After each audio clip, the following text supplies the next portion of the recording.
Hi, I'm Kathy, and welcome to Your Perfect Cat.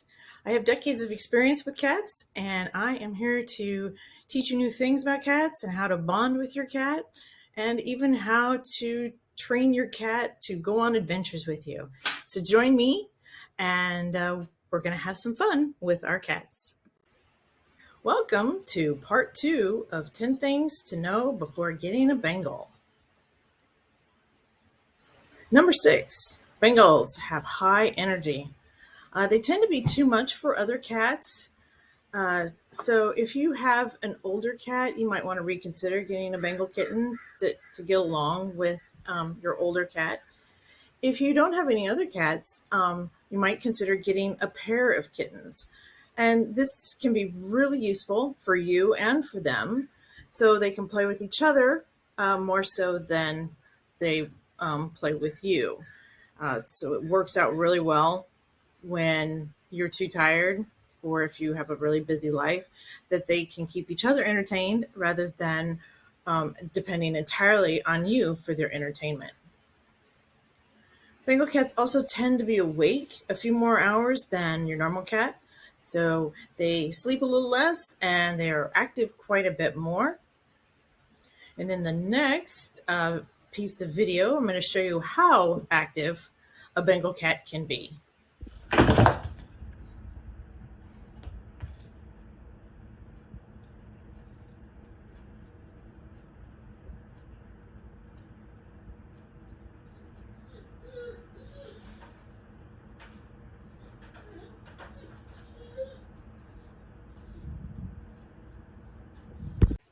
Bengal cats tend to be very independent.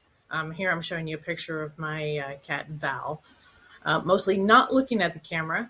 It's pretty rare that I get a picture of him where he's actually looking at the camera. And this is just to show that in many cases, they're not necessarily going to be lap cats, at least not all the time.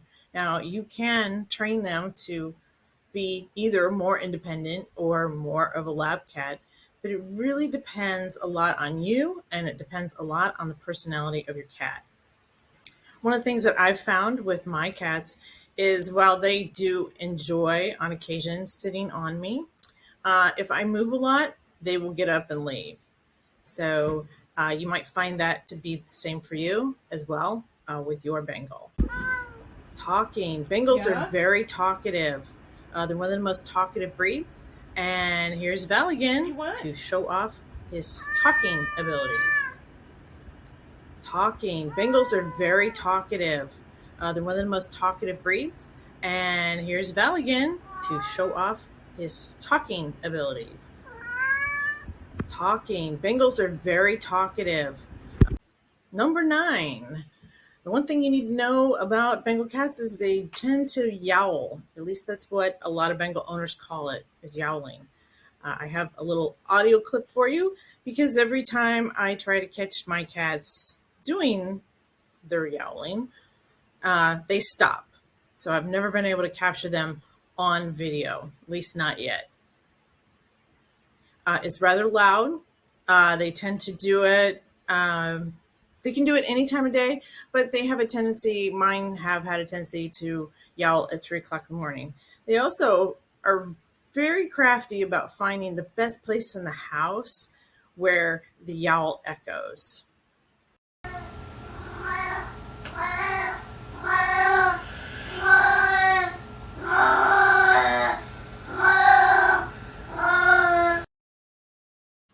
All right, so number 10 of the things that you need to know before getting a Bengal is to Bengal proof your house. There are things that you really want to consider doing, just like you might if you had a small child.